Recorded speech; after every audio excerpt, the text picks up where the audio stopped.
Okay, so now we're gonna finish our edges. We're gonna finish our project actually by sewing the front to the back, and that will complete it for us. So the very first thing we're gonna do is I'm gonna take 3 strands of blue thread.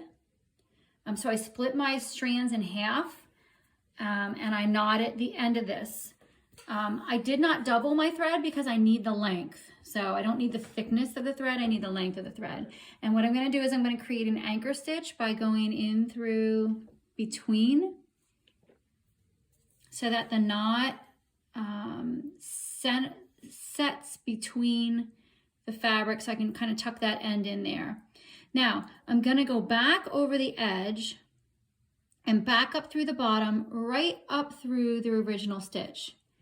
Okay, back up through the bottom, up through the top, through the original stitch. It's going to kind of create a loop over the edge. And then I'm going to insert my needle through that loop. This is called the blanket stitch. Okay, now what I'm going to do is about maybe like a 1/4 of an inch away. I'm going to hold it the other direction. A 1/4 of an inch away, I'm going to go down through the top and about that close to the edge. Through the top, through the bottom as well, and I'm going to pull through, and you're going to notice you're creating a loop. So if you recall the tutorial that we watched, you see that there's a loop that we're creating, and you're going to keep that needle through that loop so that it catches. And you see what it does is it makes that edge.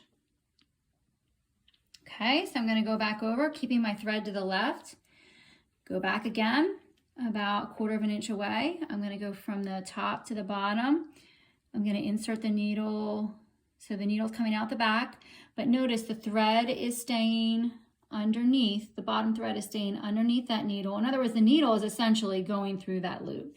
And I'm going to pull it back up, and it's catching, and that's okay. Pull it back up through, and see how the thread is between the loop, or catching the loop. Okay, so again, keeping the thread to the left. Okay, about a 1/4 of an inch away. I'm going to go down through both the top and the bottom. This thread is staying underneath the needle. In other words, the needle is going, that's making sure that the needle is going through the loop. And I'm going to pull it, and as it catches on my circle, I'm just going to readjust. And I'll show you one more. Okay, so the loop, the thread is on the left. The needle is going about a 1/4 of an inch away. It's going straight down through the top, coming out the bottom. And as the needle comes out the bottom, the thread is staying underneath that needle to create that loop, or to keep that loop, pulling straight up. And we're going to pause there, and I'm going to keep going all the way around, doing the same thing.